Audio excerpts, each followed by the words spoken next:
Toastmasters. Good morning, fellow Toastmasters and our wonderful guest this morning.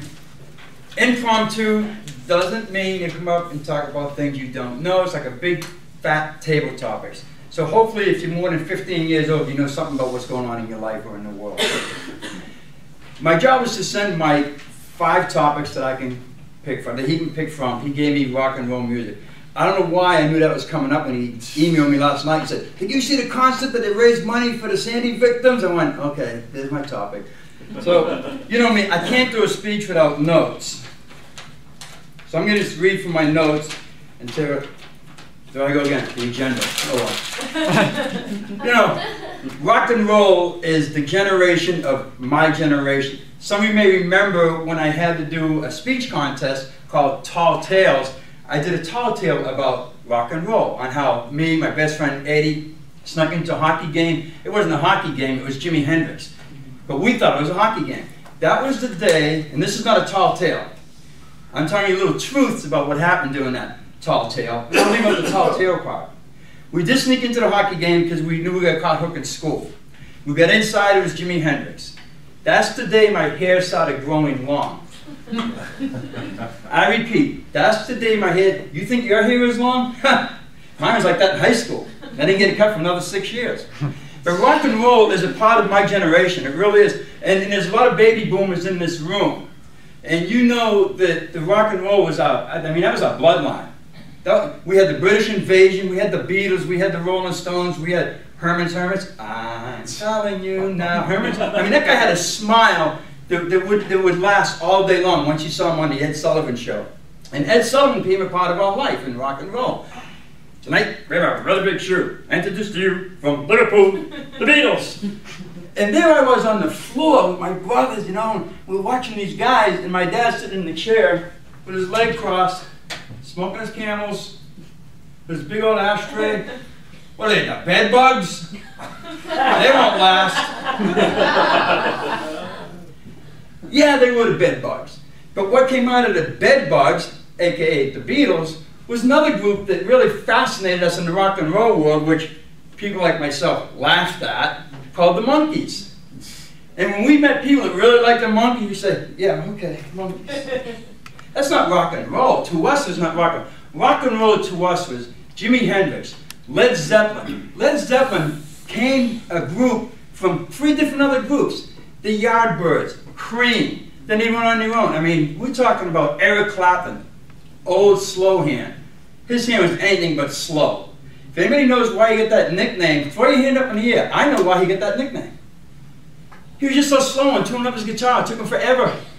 So they called him old slow hand, but his hand was anything but slow. And if you know rock and roll, I mean, trust me, you have Eric Clapton stamped on your forehead every time you turn that radio on.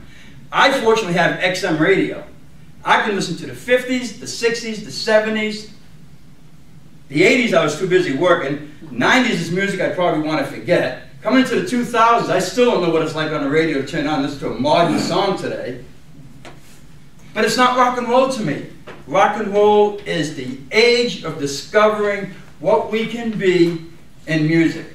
That was the discovery that they brought over from England, that the Beach Boys brought up from the West Coast here. And when you think about the rock and roll days of our generation, we changed what music was all about. Elvis Presley will always be the king of rock and roll.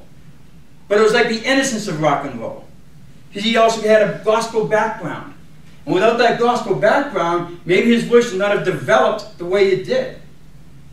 So Elvis Presley gave us rock and roll that we remember. Buddy Holly. I mean, rock and roll is famous because, unfortunately, rock and roll also became the type of music related to deaths. First it was plane crashes, Buddy Holly, the Wings froze, the motor froze, whatever it was. And Richie Valens. I mean, la ba la la la la la bamba. 16 years old. We remember these people. Oh, Donna. And according to the movie, he was playing that over the telephone in a phone booth. For those of you with cell phones from Generation X, a phone booth is a stand that has a telephone on it. You put dimes in it, okay? So when you think about the history of rock and roll, when you think about rock and roll itself, think of all the things that came out of rock and roll. I think the last great group to put an impact on rock and roll was probably Aerosmith, because they're all old again, older than me anyways. And they failed, and they came back, and they slugged out again, and they came back. Maybe drugs has something to do with it. You think? I think it was my Gemini again. But they keep fighting back and fighting back. I think after that generation, we became the hip hop and we became the rap singing. I couldn't get into it for a long time. But when I did, then I could see the influence that rock and roll took from the 50s, and that the rap and the hip hop took from rock and roll. So when I go to a concert, now I can go to a concert, whether it be from somebody from the 40s, the Platters, the 50s, or rock and roll from the 60s, the 70s, or if I'm going to a hip hop concert, I can understand and appreciate the value that music gives us. And I'll tell you, there's a reason why we here at Fox Talks Rock. It's because most of us know rock and roll. Mr. Toastmaster.